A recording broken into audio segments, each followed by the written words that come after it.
Hey everybody, Mr. G back here with our second topic of Unit 2, and that is personality. In the previous topic for this unit, we learned about intelligence and taking a few intelligence tests. We're also going to do a couple personality tests with this one. So you got intelligence, which is something that can be measured, I think, maybe a little better.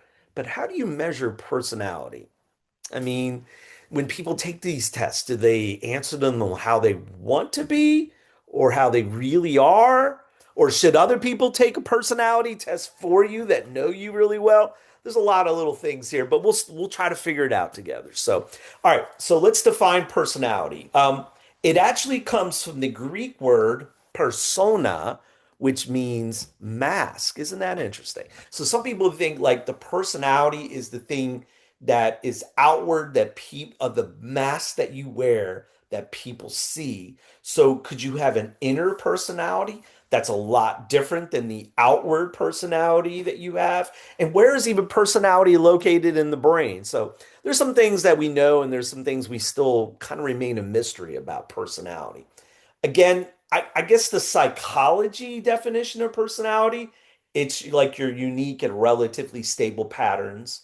Again, unique from others, relatively stable, something that can be seen, a majority of the time in you, right? Of your behavior, your characteristics, your thought patterns, the way you are emotional or not, right? And again, there's so many different personality theories, and again, no one single theory really can claim they have all the answers. Can we take bits and pieces from some of the different personality theories? I think that's possible. But we'll assess each theory on their own merits. But so again, I do believe that if you say personality is a thing that can be measured, it's definitely located in our soul, our psyche, the mind, will, and emotions part of us, right? Now, the Greeks, when they would perform on stage, they would hold up a mask over their face to portray specific emotions. You had a sad face, a joyful one, a depressed one. And it is, yeah, there are people that can have the same personality type, but do they exactly have the same exact personality of that personality type?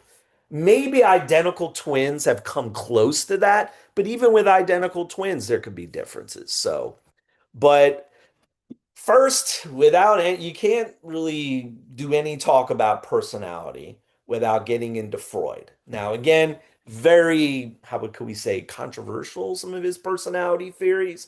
The psychoanalytical personality theory, later psychodynamic. Freud came up with a bunch of stuff. I mean, we're going to focus with this particular unit on his id or ID, ego, and superego aspects of personality, right? Id demands instant gratification. Ego moderates the demands between the id and what we would call the superego, which is trying to uphold moral standards and be more chill, right? We'll talk about defense mechanisms which are unconscious processes that like projecting on people, denial, in order to kind of keep you from being anxious, right? And that can be related to personality. We're not going to get so much into dream analysis in this unit. We'll do that in another unit. The idea of transference, we'll talk about that when we're talking about treatments of medical of disorders. I'm not going to talk too much about this one. These two are probably the more perverted, sex obsessed aspects of Freud's theories that many now have kind of discounted. I mean, even his own daughter felt pretty creepy about some of these. So, but anyway, um, psychoanalytic theory of personality, again, the part of the mind that drives a person's personality. According to Freud, again, these are theories. Again, I'm not saying any of this is actual fact. Now, when you get into defense mechanisms, I do think there's some truth to some of that. But we're getting into this, he's saying that the personality that goes under the surface is our what we would call our preconscious and unconscious, right?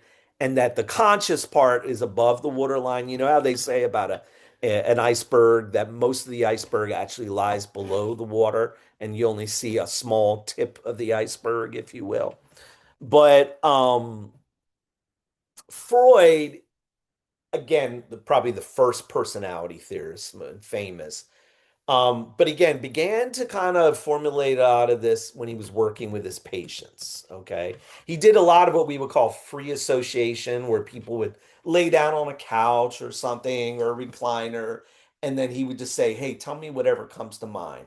And then he would psychoanalyze you based on things you're talking about, or like, wow, you seem to be talking a lot about your mother. You must have some issues with mama, you know? Or you seem to be talking so much about your issues with women. You're a man with issues with women. Are you like threatened by women? You know, he would like psychoanalyze you. And again, a lot of that is just like conjecture, you know, and his own thing. But again, it was kind of used for a long time. A lot of people use Freud's ideas. And he specialized in neurology, of course, study of the brain. I mean, he a doctor in that. He was actually born a Jew, but later turned into an atheist, so really no belief in God. Definitely became an evolutionist, so that would explain a lot too. But again, the three parts of personality that he had was id, ego, and superego. And again, he thought that mostly what people would see and that you would be aware of about yourself is more of the ego because it's trying to negotiate between this one and that one, which he said lies below the surface. So one of those that he said lied below the surface is your id or ID personality. Okay. And he said it's necessary for your survival. It's your life instincts or your eros. And he says the very first time it manifests itself is your instinct or drive to nurse or suck so you can eat and, you know, have your mother's milk, right? And it's again very primitive, very instinctual in his belief system, but you're trying to seek immediate gratification. I'm hungry, I need to eat. You know, whatever. So all about relief and pleasure, right? So he said it also not only included the early instincts. Oh, sorry about that. It also included your, let me fix this here. Looks like I got, let's bring this back up here again. He said it included your instinct is when you die, to give up the struggle of life and you decide to die. And he believed that people develop about religion, develop hope in their God as a way to give them peace in death so they're not so scared of it, that they feel more comforted in what they're going to go. And I guess I could see how an atheist would think that, you know. I'm not saying I agree with that thinking, but again, if you don't know God and you're trying to rationalize why people would believe in God, I'm sure that comes to their mind about it. Religion is an illusion, he said, and it derives its strength from the fact that it falls in with our instinctual desires, you know, to relieve ourselves from fear, to feel peace when we die, so that we know we're going to go to a better place. This is his belief system, by the way. A little bit more on id or ID. It's the operates on the pleasure principle to avoid pain. So it's more like impulsive. Children struggle with it. He say children manifest this more a lot of times than anything, right? Like to see this kid, he's sitting there, food all over his face. He's not caring what society thinks. He's eating and he's enjoying it, even though it's all over his face, right? And Freud did not believe we are created in God's image. He did not believe we have a soul or a spirit. He simply believed we're like biological animals, you know? All we really care about is pursuing pleasure, gratifying ourselves, and sex, sex, sex. He's all about like satisfying the libido. So he was all into that. Ugh.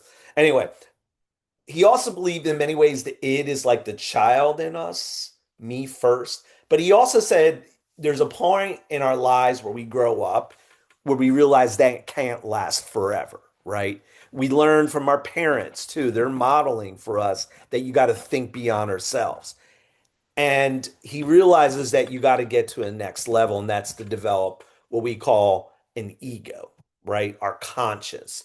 And this is usually the realistic, rational part of us. Yeah, if I do that, I'm going to get in trouble. Or if I, you're basically you're trying to look at reality. And parents, schools, churches, he said, play a major role in helping the ego personality to form. He says definitely in those late childhood, teenage years, the ego would really start to kind of become more mature of a personality. You're learning the rules and values, that it's not all about you and gratifying yourself, and it's all about accepting reality, right? Um, and you got to realize you can't always satisfy what the id or ID want. You got to negotiate the reality, right? Um, and then there is finally the superego, which he believed by the time you're an adult, this one is truly formed in you.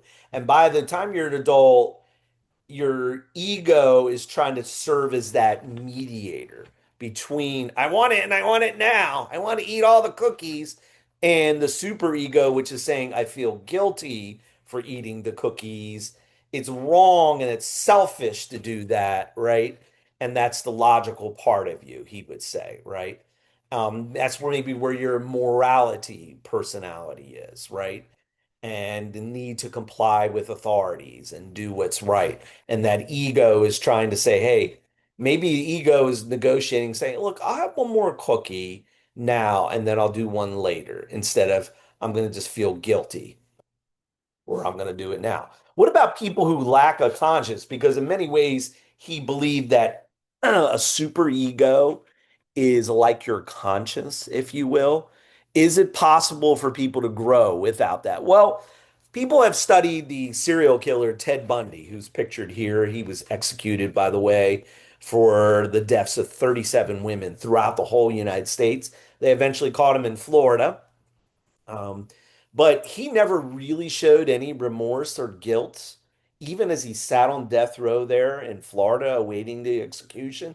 It's not even like when they were carrying away to the execution that he was like, I'm sorry, I shouldn't have done that. Please forgive me. It was like, I just don't want to die. And he even claimed to accept Christ. He interviewed, I think, with a pastor, Christian psychologist named James Dobson, and he claimed to Dobson that he was now a believer in God. Others thought maybe Ted Bundy was simply trying to manipulate um, Mr. Dobson to tell him what he wanted to hear. He was a very interesting character, but he did get executed. But anyway, Freud's personality structure, we talked about that. Now, Freud says that a lot of times our reality-based ego personality will use defense mechanisms to distort or maybe transform some type of urge in our ID or our id to protect ourselves from any anxiety produced by that conflict going on between the id and the super ego being our conscious, right? And then the id, I want it now. And then he said, we do create these things. Now, I don't think that super conflict between the id and super ego create these. I just think sometimes it's our natural human nature, sometimes our sin nature will do these things, you know? I mean, just look at about in the Bible, projection, for instance, right? That's projecting your feelings onto another person, or blaming others for your problems, right? This, like, let's say you got a guy, he's really attracted to his wife's sister, and he believes instead that the sister's trying to seduce him, right? Or, God's like, hey, Adam, why did you disobey me and eat that fruit? Well, it was Eve. The woman you put in the garden with me. See, he's trying to project through his now sin nature, sadly, what he did back on God. And then Eve's like, well, it's the snake over there. It's the servant. So now she's trying to project what she did and responsibility for what she did on on the serpent, on the snake, right? But either way, I don't think it's how Freud really said, but I just think some of these sometimes are part of our sin nature. I also think some of these are just parts of like mental illnesses that can develop, coping mechanisms, whatever you want to call it. And there's lots of them. There's repression. Maybe sometimes some things are just so upsetting to think about, we will repress it. Other people have actually gotten so bad, where they've gone into what we call regression.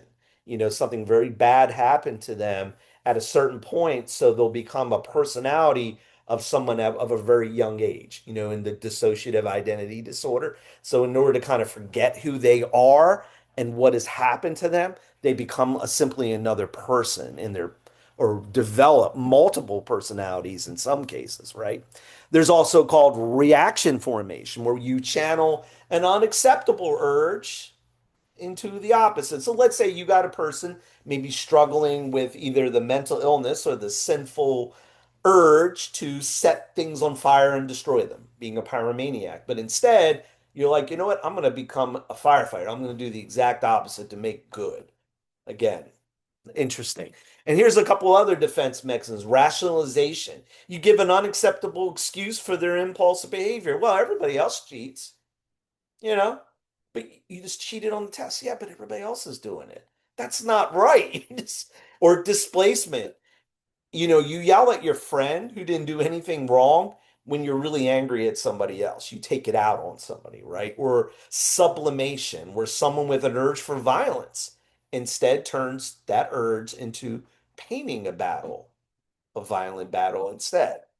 I mean, you rather them do that than actually go out and commit something violently, I guess. And then there's denial. That's the refusal of your ego, according to Freud, to accept the reality of a situation because it's producing unbearable anxiety in you despite evidence to the contrary. So let me give you an example. Let's say you're dating someone who is very manipulative, they're abusive maybe, but instead you're like, "Oh, they're not that bad of a person. They just had a bad day," and you're in denial, and there's a lot of evidence being presented to you about that person. You've seen it yourself, but you put yourself into a denial because it's too you don't want to admit you're wrong too. And plus the anxiety of actually accepting the truth about them could be unbearable for some people. That's why they go in denial. So we're going to do some in-class practice of what we call defense mechanisms. But again, and I'm going to be critical too, not everybody agrees with all of Freud's psychoanalytical perspectives of these ego, id, and superego personality, even defense mechanisms, right? There are really no case studies, no scientific methodology that was used here. That's one problem with this. Number two, they felt like a lot of what Freud came up with was this idea he believed in men being superior, men dominating, and that is an issue. Again, very biased against females. It will discount. There's even like some of his discussions where it's discounting women's accounts of sexual abuse. Oh, that's fantasy. It's something they've made up in their mind. Very dangerous thinking there. I'm sorry. Id, superego, and ego. How do you verify that scientifically? I mean, how do you test that out in a laboratory setting? How? How do you do that? Right? And repression and defense mechanisms. Reason for PTSD? Really? For post-traumatic stress disorder? Modern research says that post-traumatic stress disorder is because of events that are actually remembered. So actually remembering those events are actually causing the stress and everything. Repression, you're trying to forget that or going into that. So again, there's a lot of disagreement here. And again, the big one for me is just perversion in a lot of his thinking. It's attributing people's fixations on some type of sexual abuse or sexual issue, I'm sorry, libido. Maybe Freud himself had a sexual fixation himself, People thought about that, huh? All right, so that gives you one of the very first early personality theorists. After Freud, we've had people who've kind of taken different approaches with personality. You've even developed ways to try to test it because Freud wasn't doing that. And so later in the 20th century, we had the development of what we call projective tests. Like one of the most famous was the thematic apperception test, or TAT, by Henry Murray. And that one actually, you sit down with a person, as you can see in the picture here, and you show them a series of photographs, and you have them through each of those create a story, either through the series of pictures or about each picture. And then what you do is you take notes as they're doing it, and the person's responses are thought to be a projection of their unconscious thoughts. So you're kind of using the psychoanalytical approach of Freud, but you're trying to go beyond and do something that's a little bit more testable in a lab setting. I mean, again, I don't think it's fully useful today, but it's better than what Freud was doing. Another one was the Rorschach ink blot test. I remember seeing this on a movie once in the 1970s. Thought this was funny, where they had a guy that they thought was mentally ill, and he goes, they showed them these pictures, and he just saw, I think this is just like a picture of some type of elephant, or something like that. And then they would try to psychoanalyze you, like the very fact that you thought that was an elephant means you feel like you're larger than life. Yeah, I'm not saying that's the truth, but that's some type of crazy thing they would say. So, but it has definitely been criticized for lacking validity. Like, you can't determine what they're supposed to measure here. What are you doing? You're just kind of like gauging off what they're saying, and then you're coming up with your own psychoanalysis of that person. Where's your criteria beforehand? But I'll show you one in class and we'll have a little fun with that. So there's the ink blot test, but I'm gonna skip that. Now, another one that was used, over the time, and this one has been also used a little more recently, is having a person draw a picture, okay, of themselves. A projective personality test, right? And so when people draw, the theory goes that they project part of themselves into their actual work. So the following slides are going to show a series of self-portraits drawn by second graders at it, okay? And I'll show you a couple here. So this one is Bev, all right? And Bev was an excellent student, did really well across the board, very happy, had a very high self-esteem. And this is definitely illustrated, projected, you can tell here, by the fact that in this drawing, she made herself larger than life, larger than the apple tree, right? With her hands out, big smile on her face. And the tree is loaded with apples. There's a lot of detail about that. And they felt like she had a very good concept of not herself, not just herself, but everything around her. This one is drawn, comes from a student with, it says Mike right here, right? With very low self-esteem. Note that the figure in the drawing has no arms. It has like one leg with 2 feet, right? And a lot of times they find children with low self-esteem, and again here, leave off the arms or other limbs, even though they are more than capable of drawing them. They believe arms are psychologically important because they represent power and control over an environment. Arms also aid in a variety of basic needs, self-defense, hugging, and maybe this kid, because of low self-esteem, didn't feel like he had a lot of control over his life. I mean, that could be definitely gotten from this. This student also suffered from low self-esteem. And again, note how the figure only has minimal body development. I don't know what's going on down here. He's at least got a smile on his face, but again, no arms. Another self-portrait from a student. In this case, the student actually had an intellectual disability. So we talked about what an intellectual disability is in the previous lesson. Individuals like that often see themselves very differently than others do. And you can see this kid drew himself very, very tall, as you could see. This girl who created this drawing of herself as very small, as you could see, in relation to her environment, right? And she used only a very small portion of the paper compared to like Bev, who's like, you know. She indicated that she felt overwhelmed, right? And maybe perhaps even overpowered by what was around her. And she turned on to have, this girl did turn out to have very serious trouble throughout her school years. So they did track these kids afterwards. So, and now this is another one. How about this one? This is drawn by a Korean child. And note the attention paid with the clothing. This is a second grader, by the way. And very excellent student, very exceptional self-concept, really awesome drawing of the hair, everything. This is a child, this is a portrait from an African American child with excellent self-esteem. But note that she colored her arms and legs brown, but did not color her face. Now, she could have ran out of time too, but maybe there's something about she felt maybe her color would obscure the facial features she'd drawn. Some people might interpret it as influenced by racial discrimination. Again, these were done like again back in 1980 and earlier. So it's kind of interesting. I mean, she still looked like she still had really good self-esteem and very happy. See, the arms are out, if you notice. Okay. Another personality theory. So we looked at projection personality tests, through drawings and stuff like that. There's also what we call trait theories of personality. So one of the most famous ones is what we call factor analysis. So this divided out personality into four ways: introverted versus extroverted, and unstable versus stable behaviors, right, being manifested. So of course, honestly, being more moody, being unstable, to being more calm and easy tempered as being more stable, having leadership and feeling more carefree as being stable, to rather more touchy and restless and aggressive as being less unstable.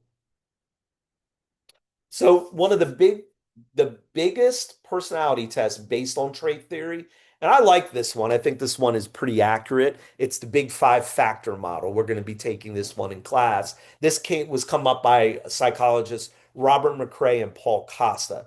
It is today considered the most widely accepted model of personality traits through looking at both behavior and genetics. So very, very interesting how they laid this out. We'll take the big five factor traits test, but and you'll see how it scores you. And it uses this five categories: your degree of openness, okay, or what we will call the ocean abbreviation: O, openness; C, conscientious; E, your level of extroversion; A, your level of agreeableness; and N, your label of neuroticism, right? Are you more stable emotionally, or more like flighty all over the place? So these are my scores here. I came out as the empathetic idealist. 71% of what that test showed is I use insight and creativity to help others, according to this test. So you guys will take this yourself in class and we'll look at this, and you can see my scores out of 100, very high in openness, my level of conscientiousness. I'm on the extroverted side, but not like extremely extroverted. Agreeableness, yeah, I'll try to get along with others and not debate too much, but I can debate a little bit. And my level of neuroticism, I'm a little more stable, as far as emotionally and showing that I'm not as unpredictable, if you will. Some people are really low in neuroticism, like they're extremely what I would be predictable in their emotions, whereas a highly neurotic person, like 80 and above, you could be like happy one minute and oh my gosh, very angry, then very unpredictable. It doesn't mean there's something wrong with you mentally. It just kind of shows your personality according to those five categories. So we'll look at this in class, and then I'll have you come up with some famous people who you think fit each of these traits. One of the other famous ones is the Myers-Briggs personality test. Is it as accurate as the big five factor? I don't think so. I still think it does a good job. You just have to be careful when you're taking this test that you're answering not how you want to be, but how you truly are. But it gives 16 possible combinations of personality types, and we'll look at that here. Again, a lot of times people in going into leadership positions will be given this test. Some counselors will do it, even coaching. But again, is it scientific? How can it be measured? You guys will take it. I'll let you guys be the judge. Personality types can go a wide range. So I took this and I scored two ways. See, this is the issue. Like I took it just within a matter of a couple days, and one of them I came out as an ISFJ turbulent type. And then on the next day I took it, I came out more as an E, I think it was. What did I come out with? Oh, an ESFJ. So am I an ISFJ or an ESFJ? Am I more extrovert or introvert? Maybe it just depended on how I answer the questions that day. But this is why some people believe, well, I'll let you guys be the judge. I'll let you guys take it. I mean, again, am I a strong introvert according to this score? No. So I could see why maybe in the other way, I maybe was more of an extrovert type. But we'll get some of this stuff. But here are the 16 different personalities. So again, I have scored as this one or this one. And both are considered warm and friendly. Maybe this one is a little bit more thorough, responsible, devoted caretakers enjoy being helpful to others. Yeah, I do that. And this personality looks like it's similar. Seek to be helpful and please others. Maybe here a little bit more outgoing and here a little less that way. I don't know. Maybe I go back and forth between both types, maybe, or maybe as I've gotten older, I've maybe become maybe more like this, a little bit more laid back. I don't know. But we'll look at this. But if I were to use the ESFJ as my personality, they call those people, I'm the counsel or the counselor, the counselor, right? So you'll take this and you'll get to see how it goes for you. But yeah, I guess this was, I mean, was an extreme extrovert, so I could see how the other one I might have scored as an ISFJ instead of an E. I'll let you guys think about this, and you'll see what this means by being more intuitive versus more observant, being more thinking versus feeling, judging versus prospecting, assertive versus being turbulent. We'll look at that there. And again, I wasn't a strong extrovert. Definitely lean that way. And you'll see that there. We'll look at this a little more in class. Here are the people that are supposedly my same personality. Oh, Bill Clinton, I love you. I don't know. Oh no, Taylor Swift. Yikes. So we'll look at this a little bit more, but in class, you kind of get to see, are you more outward? That's extrovert thinking. Or are you more inward focus and introvert? Doesn't mean necessarily shy and not shy. It's just maybe you tend to think things through inside your head first, whereas these people tend to work out ideas out loud. Joy being the center of attention. I see this is not where I'm really that strong. I don't like to be the center of attention. Maybe 20, 30 years ago. I don't know. And then there's sensing versus intuition. How do you prefer to take in information? Do you focus on reality, sensing, or you imagine the possibilities, even if it doesn't seem like it's reality yet? Do you think on how that can be? And then thinking versus feeling. How do you prefer to make decisions? Do you make decisions through logical reasoning? Or are you thinking about feeling and how your actions affect others? Do you want people to be all harmonious and stuff like that?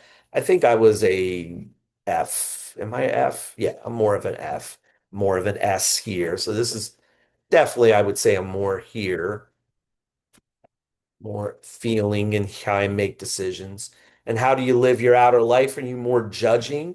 Prefer to have matters settled, think rules, deadlines should be respected, or you more prefer to leave your options open? Deadlines are flexible, improvise as you go, spontaneous. I don't know. How did I score with that one? I'm trying to curious here. Yeah, heavily, definitely more judging. Hmm. Doesn't mean you're judgmental. It's just how you prefer to live your outside life. Make plans, want to know what you're getting into. Yeah, I make long range plans, step by step. I love that. Details. Yeah. And then turbulent versus assertive. We'll look at that a little bit more. So here are the strengths and weaknesses of the trait theories, whether you're going to use the big five factor model or you're going to use the Myers-Briggs. One good thing is high degree of correlation amongst the traits. Sometimes they can seem to react well. You can see how an extrovert would also be very high on a certain thing, right? It's easy to observe too. Like, wow, I see their score. Like, wow, totally that's them. But again, you're relying on research method only. And that's working as far as how well subjects know themselves. Again, when you're answering those questions, how well do you know yourself? And when you're answering that, are you being truthful? Are you being really objective? Or are you putting down the answer that you would like to ideally be, but you're really not, right? And the tests really don't explain why certain behaviors and traits are developed. Does it come from your parents? Does it come from upbringing? Does it come from experience, right? Situational variables more accurately, I think, predict behavior than your personality traits, like what you've been through in life, right? And look, your single traits don't define you as a person. Remember, you're someone created in God's image, and the very fact that you are someone created in God's image, and especially if you've accepted Christ, that's what defines you, not your labeled personality, right? You got to watch with labels too, right? All right, so there is personality.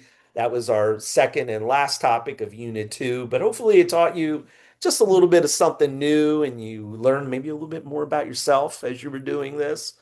But may you be blessed and have a wonderful day. Take care.